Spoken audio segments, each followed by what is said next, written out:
परम पूज्य गुरुदेव की सत्ता शांति कुंज के कण कण में व्याप्त है। आइए सुने उनकी ही वाणी में यह दिव्य संदेश।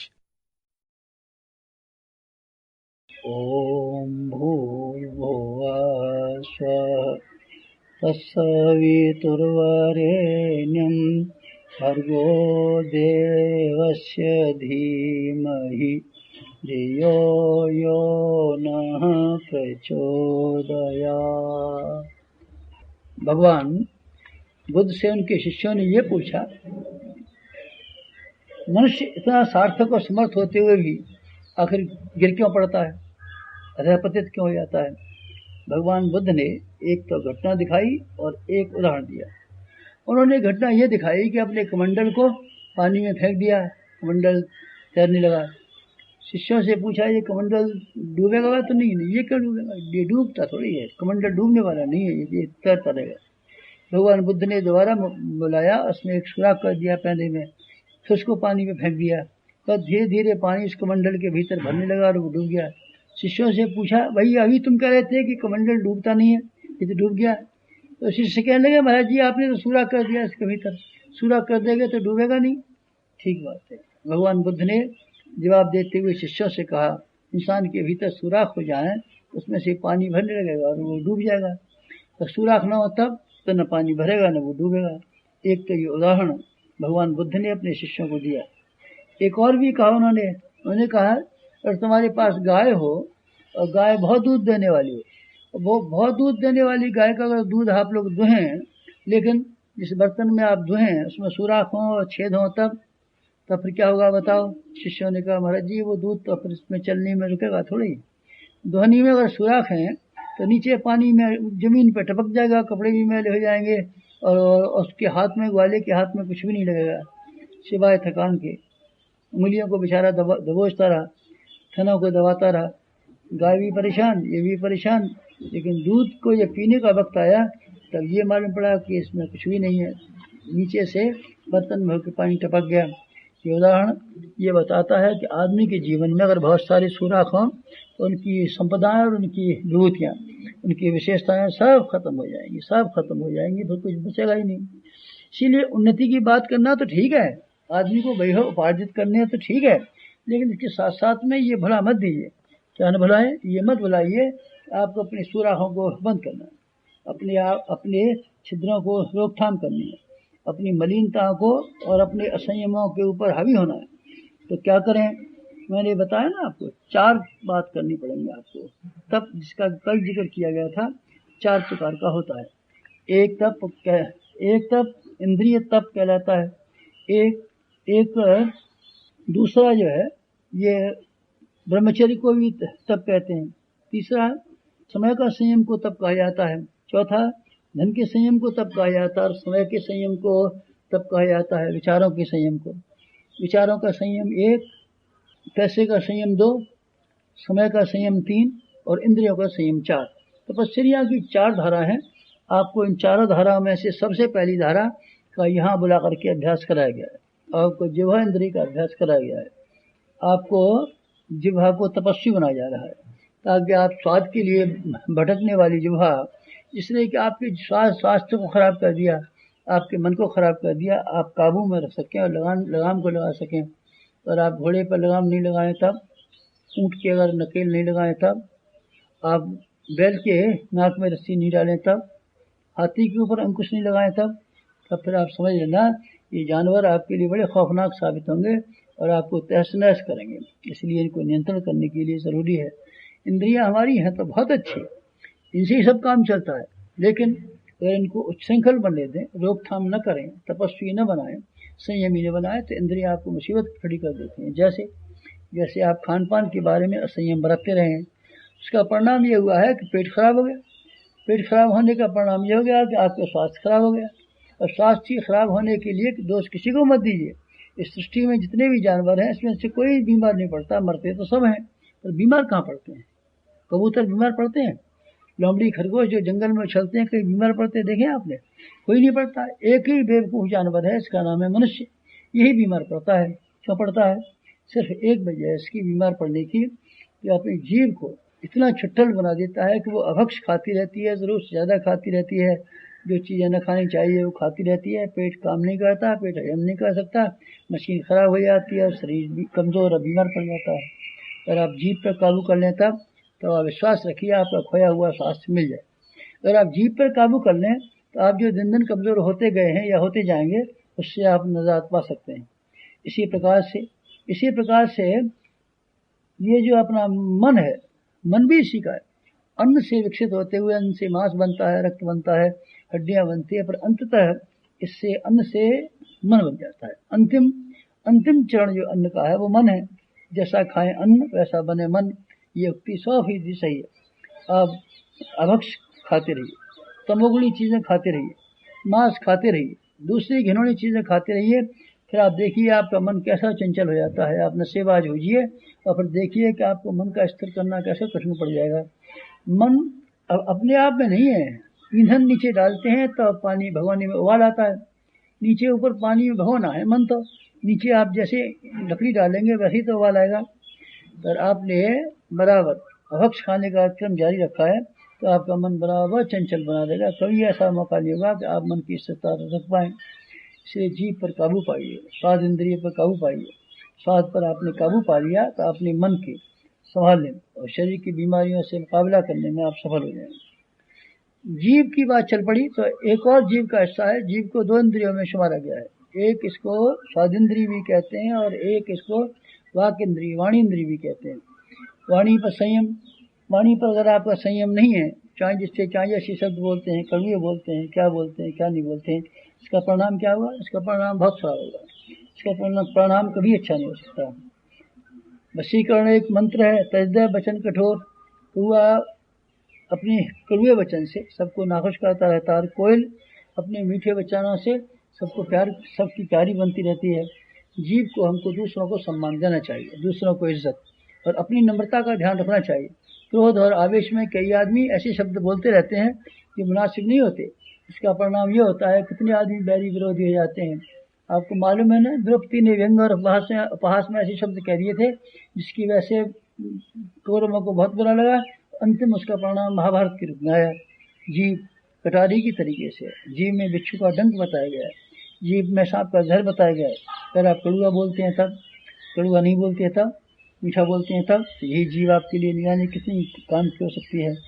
इससे मोहब्बत कीजिए, दूसरों को इज्जत दीजिए, अच्छे परामर्श दीजिए, लोगों को उत्साह बढ़ाइए, लोगों की हिम्मत को तोड़िए मत, लोगों की हिम्मतें बढ़ाने वाली बात कहिए। अगर आप ऐसा कर लेते हैं तो फिर मैं आपको तपस्वी कहूँगा।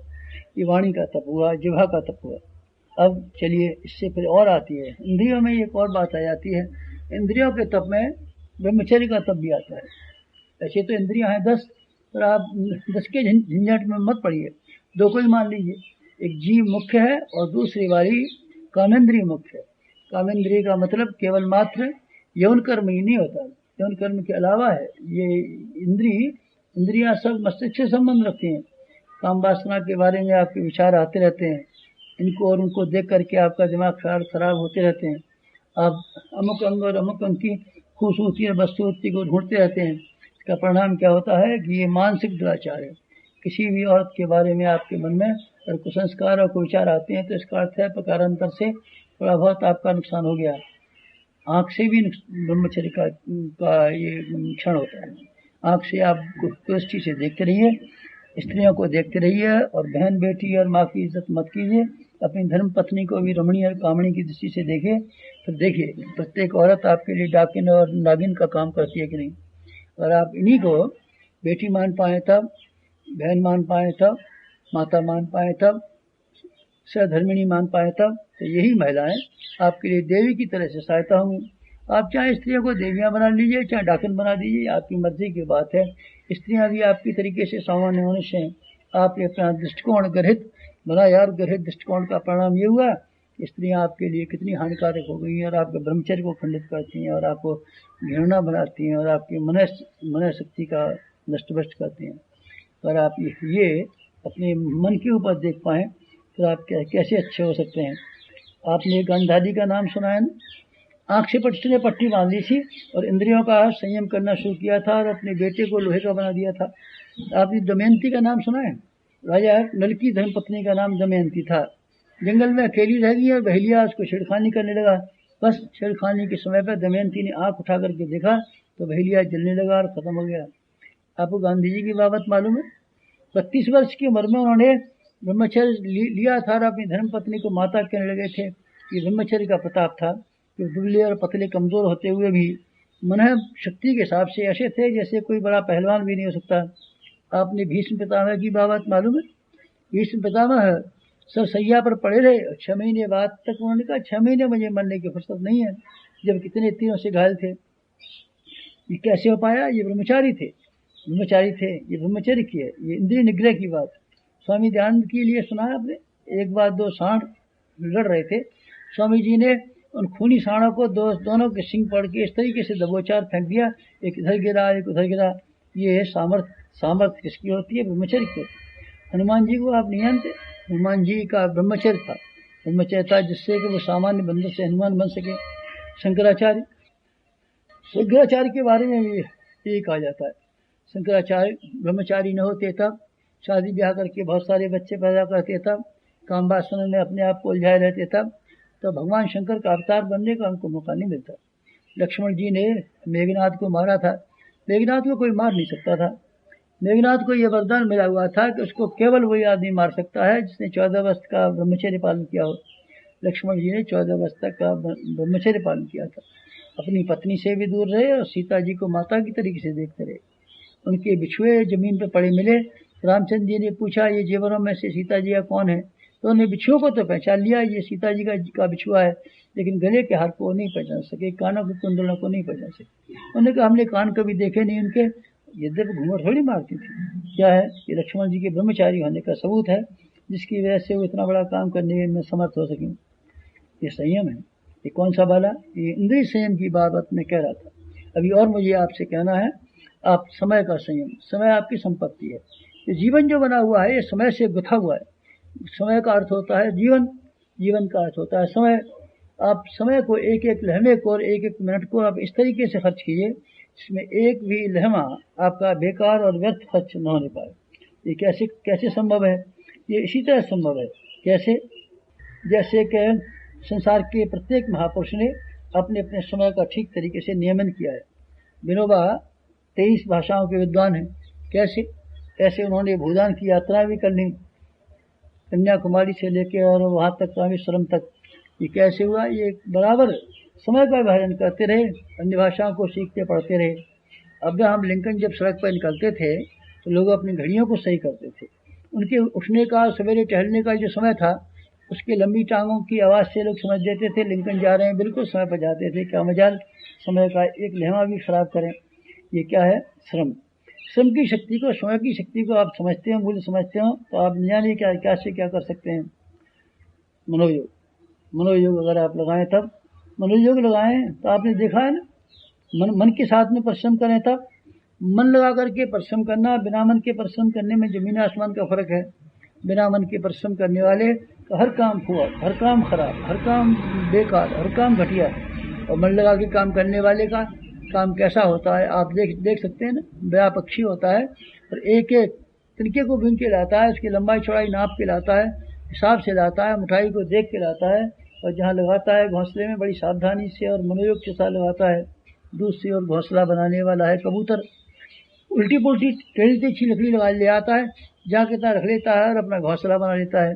हवा चलते ही आमतौर से घोंसले किसके कबूतर के जमीन पर गिरते हैं और बच्चे सब तबाह हो जाते हैं।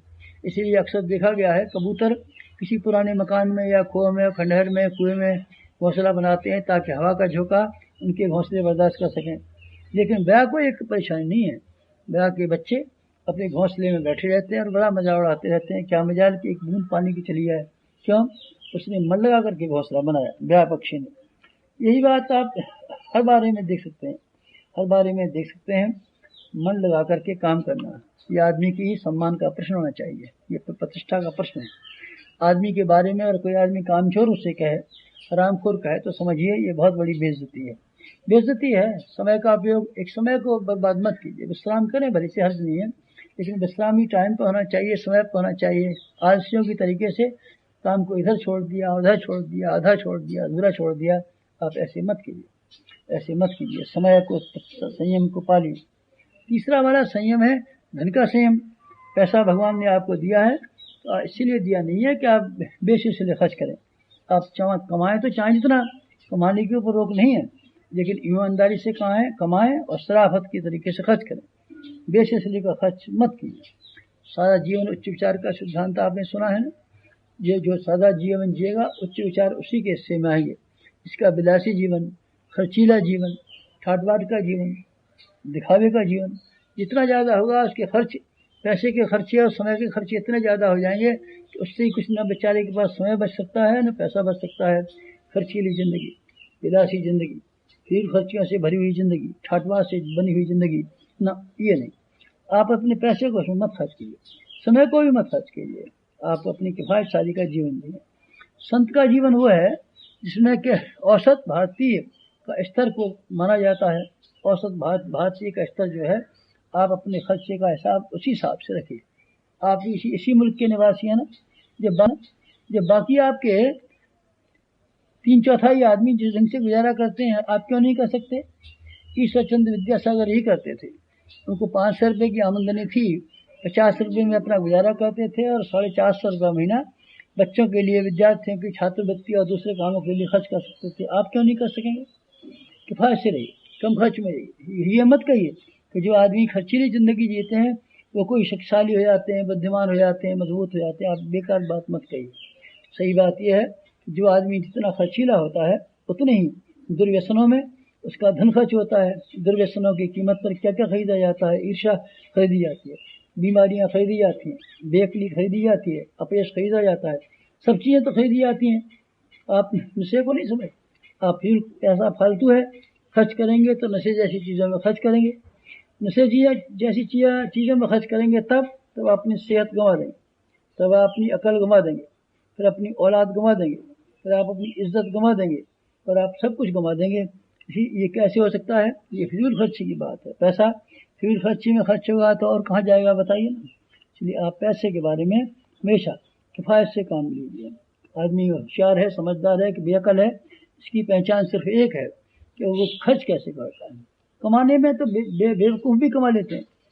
सट्टा मिल जाए तब, लॉटरी खुल जाए तब, ज़मीन में गड़ा हुआ धन मिल जाए तब, और कोई बाप बहुत सारा धन दे के मर जाए तब, तो बेवकूफ़ आदमी भी धनवान बन सकता है।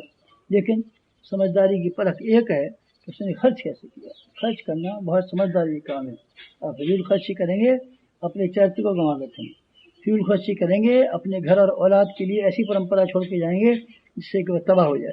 इसलिए आप खर्चीली ज़िंदगी नहीं जिए। ईमानदार आदमी अपने मितव्ययी हो सकता है। ये फिजूल खर्च है, उसको बेईमानी करनी पड़ेगी। फालतू पैसा लाएगा कहाँ से? रिश्वत लेनी पड़ेगी, चोरी करनी पड़ेगी, वो काम करना पड़ेगा। लेकिन जो आदमी किफ़ायतशार है वो आसानी से ईमानदारी की ज़िंदगी जी पाएगा। ये तीसरा वाला संयम हुआ। चौथा वाला एक और तप है, उसको भी अगर आप करने लगें तो आपका यहाँ यहाँ कल्प साधना सत्र में आकर के उपासना करना सच्चे अर्थों में सार्थक हो जाएगा। चौथा वाला तप विचार संयम। विचारों को भटकने मत दीजिए। विचार भी शक्ति है, आप समझते नहीं है। पैसे को शक्ति समझते हैं, स्वयं को शक्ति समझते हैं, पर विचारों को नहीं समझते। विचार असल में सबसे बड़ी शक्ति है। विचारों का अपव्यय मत होने दीजिए। विचारों को आवारा कुत्ते की तरीके से मत घूमने दीजिए। विचारों को एक दिशा में लगाइए। विचारों को वैसे लगाइए जैसे बंदूक की नली में कारतूस लगा करके एक दिशा में छोड़ते हैं तो कोई निशाना पे लगता है। बारूद को फैला दें तब तो सब अस्त व्यस्त हो जाएगा। अर्जुन का आपने सुना नहीं है? अर्जुन एक तरीके से एक ही मछली का एक हिस्सा कोई देखता था, इसलिए उसने निशाना लगाना संभव हो सका। और वो चारों ओर देखता, जो और दूसरे राजकुमार थे जो मछली का सिर पैर वगैरह देखते थे, उनको निशाना नहीं लगा। आपको अपने विचारों को अर्जुन की तरीके से एकाग्र रखना चाहिए। एकाग्र का मतलब केवल ये नहीं है कि आप उनको रोक लें। एकाग्र का मतलब ये है कि एक दिशा में, अच्छी दिशा में, वैज्ञानिकों की तरीके से। वैज्ञानिक विचार करते रहते हैं पर एक दिशा में विचार करते हैं, फालतू दिशा को विचार आनी नहीं। साहित्यकार हैं, ज्ञानी हैं, तपस्वी हैं और विचारशील लोग हैं, सिर्फ एक दिशा में अपना विचार को लगाए रहते हैं। और एक दिशा में विचार रखने का परिणाम ये होता है इसके कोई अच्छे नतीजे निकलते हैं। सूरज की किरणें चारों ओर फैली जाती हैं, पर आपसी शीशे के ऊपर अगर उसको इकट्ठा करके एक जगह पर केंद्रित कर दें तो आप देखते हैं ना, आग जल जाती है। इसी तरीके से आदमी के फैले हुए विचार, आवारागर्दी के विचार, अनावश्यक विचार, बेसिलसिले के विचार, आदमी की मन शक्ति जो कितनी मूल्यवान है, सबको बर्बाद कर देती है। आप ऐसा मत होने दीजिए, विचारों को यहाँ तक मत घूमने दीजिए। आप अभ्यास डालिए, आप सिद्धांतों के विचार करें, सृजनात्मक विचार करें। आप ऐसे विचार करें जिससे कि आपका भविष्य बनता हो अथवा कोई योजना बनती हो। आप ऐसे क्रमबद्ध विचारों के अभ्यास डालिए। बिना क्रम के विचारों को जब भी आए उनको हटा दीजिए। विचारों से विचारों की लड़ाई कराइए। तो विचार जब आपके मन में आते हों तो सदाचारों के विचारों को एक सेना बना के रखिए और उसे गुत्थम गुत्था करा दीजिए। दुराचार के विचार जब आए तो आप सदाचार और संयम के विचारों को आगे बढ़ाइए, गुत्थम गुत्था करा दिए। पाप के विचार लग के भाग जाएंगे। विचारों को विचारों से काटिए, विचारों को विचारों से संभालिए, विचारों को संपत्ति समझिए, विचारों को संयम कीजिए, विचारों को ऊंचे उठने दीजिए, विचारों को अधःपतन में गिरने से रोक दीजिए। अगर आप ऐसे करेंगे तो फिर मैं ये कहूँगा आप विचारों के क्षेत्र में तपस्वी हैं। आपको 4 तप करने चाहिए। इंद्रिय निग्रह का तप 1, और आपको समय निग्रह का, समय संयम का तप 2, और धन के संयम का, धन के भेंट बना के खर्च करने का तप 3, और अपने विचारों को एक दिशा विशेष में रोके रहने का उपक्रम करना चाहिए। इसका नाम विचार संयम है, विचार तप है।